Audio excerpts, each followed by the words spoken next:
Tottenham won a European trophy and somehow got worse. In 2025, in Bilbao, Tottenham Hotspur finally did it. 17 years of failure, gone in a single night. Grown men cried. The streets erupted. It was supposed to be the beginning. 1 year later, there near the bottom of the league, the manager is gone. The captain is apologizing to fans online, and one of the biggest clubs in England looks completely broken. So what happened? How does a team go from the top of Europe to the edge of collapse in just 12 months? There is a numbness, there is a haunted nature here, and then there are the hard numbers that you see before you. Tottenham have one of the best stadiums on the planet. The ground holds 63,000 fans, hosts concerts every summer, and welcomes the NFL every autumn. Beyoncé has played there, and Lady Gaga has played there.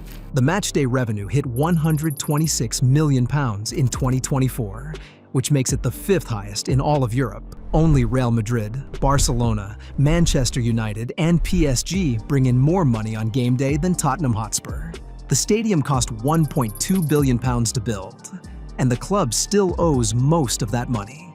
The repayment plan stretches all the way to the year 2049. Bank of America, Goldman Sachs, and HSBC all lined up to lend the cash because Tottenham looked like the smartest-run football club in England.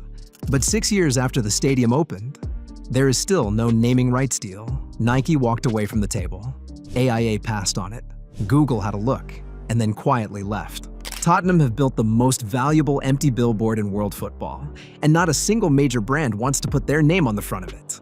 Do you want to know the reason for that? The reason is that the team inside the stadium keeps embarrassing the brand on the pitch. Joe Lewis bought Tottenham Hotspur back in 2001 for around £22 million. He was a billionaire who lived in the Bahamas on a £300 million yacht. And he almost never came to the games. He almost never gave any interviews either. He was the silent landlord, and Tottenham fans accepted that arrangement because the chairman, Daniel Levy, was a lifelong Spurs supporter who actually ran the football club on a daily basis. Then, January of 2024 happened. Joe Lewis walked into a New York courtroom and pleaded guilty to insider trading. The case was massive. Federal prosecutors said he passed secret stock tips to his girlfriend, his close friends, and his 2 private jet pilots. He even loaned the pilots $500,000 each so they could buy shares in a biotech company before the price jumped. The judge fined him $5 million and gave him 3 years probation. The man was 87 years old. The lucky part for Tottenham was that Lewis had transferred his ownership of the club to a family trust 15 months before the indictment came down. His children, Vivienne and Charles Lewis, became the public faces of that trust. The Premier League looked at the situation, shrugged its shoulders, and let Spurs carry on as normal. Something had shifted inside the club, though. The family started showing up to matches.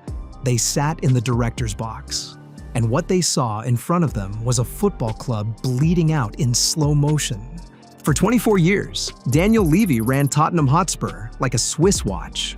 He squeezed every transfer negotiation until the other side cracked first. Sir Alex Ferguson once said that dealing with Daniel Levy was, and I quote, "more painful than my hip replacement."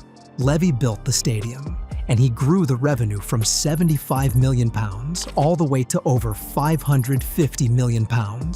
He kept the wage bill at 43% of revenue, which was the lowest figure in the entire Premier League. On paper, the man was a financial genius. On the actual pitch, he was running a managerial graveyard. 16 managers came and went in 24 years. Mauricio Pochettino was sacked just 6 months after taking the club to a Champions League final. Jose Mourinho was sacked 6 days before a domestic cup final. Antonio Conte walked out of the building swinging in March of 2023, and what he said in that final press conference still rings in the ears of every Tottenham supporter to this day. Listen to what he said. Conte said they never won anything. He said the players did not want to play under pressure. He said they were selfish. He said it was the history of Tottenham. 10 days after that press conference, Conte was gone. 2 years after that press conference, his words turned out to be a prophecy. Then, in the summer of 2025, after Postecoglou won the Europa League, the Lewis family commissioned an independent review of the entire Tottenham operation. The findings of that review were brutal. Levy's negotiating style, the report concluded, was now actively damaging the football club. He was scaring off transfer targets. He was driving away potential commercial partners. He had become the problem. The board sacked him in September of 2025. After 24 years of service to the club, they did not even let him back inside the building to clean out his own office. His personal belongings were packed into boxes and delivered to his home address. The fall was only just getting started. Tottenham finished 17th in the Premier League in the 2024 to 2025 season.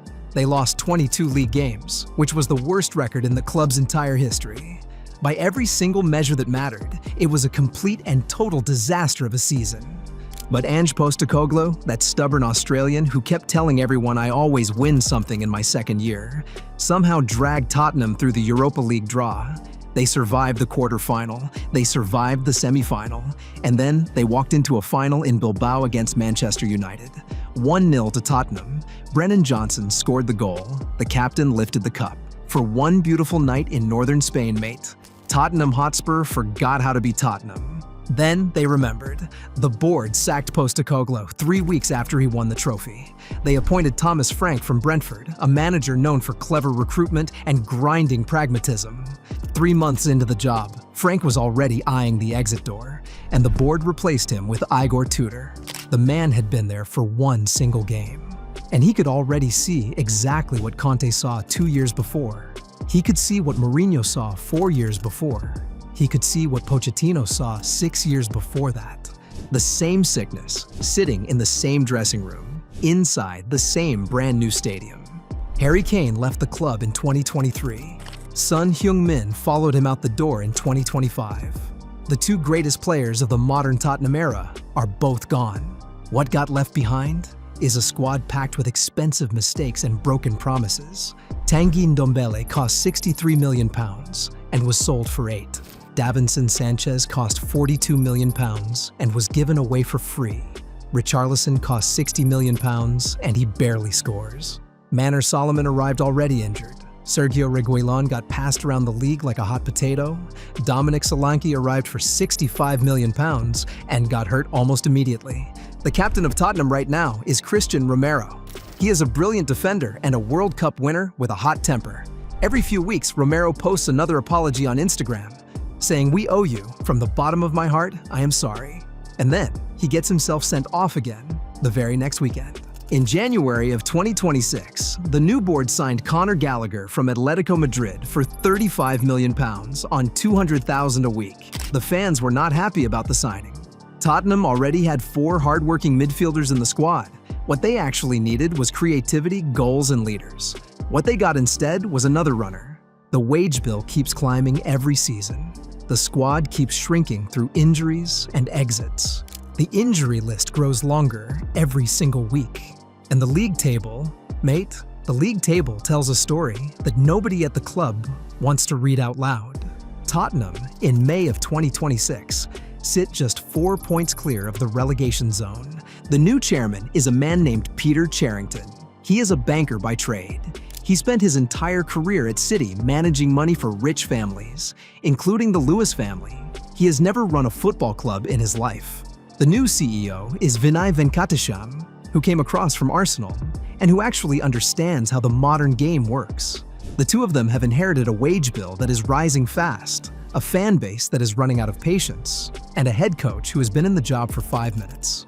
The fans have started turning up to matches with banners again. Daniel Levy used to be the lightning rod for all the anger. Now the lightning rod has been removed. The protests have not stopped. They have just changed their target. Look, the truth of the matter is actually quite simple. Tottenham Hotspur have absolutely everything that a modern football club could possibly need. The stadium is unmatched in England. The training ground is elite. The brand is global. The fan base travels to every corner of the world. Son and Kane gave the club a decade of prime years to build on. The 2019 Champions League final gave them a platform to grow from. The 2025 Europa League trophy gave them a foundation to launch from. And they have wasted every single piece of it. The people running the football club still cannot answer the one question that Igor Tudor asked in his very first week on the job. Where is the goal of this club? Where is the actual stated goal? Is the goal to finish in the top 4? Is the goal to win a league title? Is the goal to lift one trophy every 5 years? Is the goal just to keep paying down the stadium debt? Nobody at the club seems to know the answer. The fans do not know. The players do not know. Even the new board does not appear to know. Until somebody at Tottenham Hotspur stands up in front of a microphone and says, "We are here to win football matches," and means those words, and spends the money like they mean those words, and recruits the squad like they mean those words, and builds a culture that reflects those words, the same exact story will keep repeating itself season after season. Drop your thoughts in the comments below.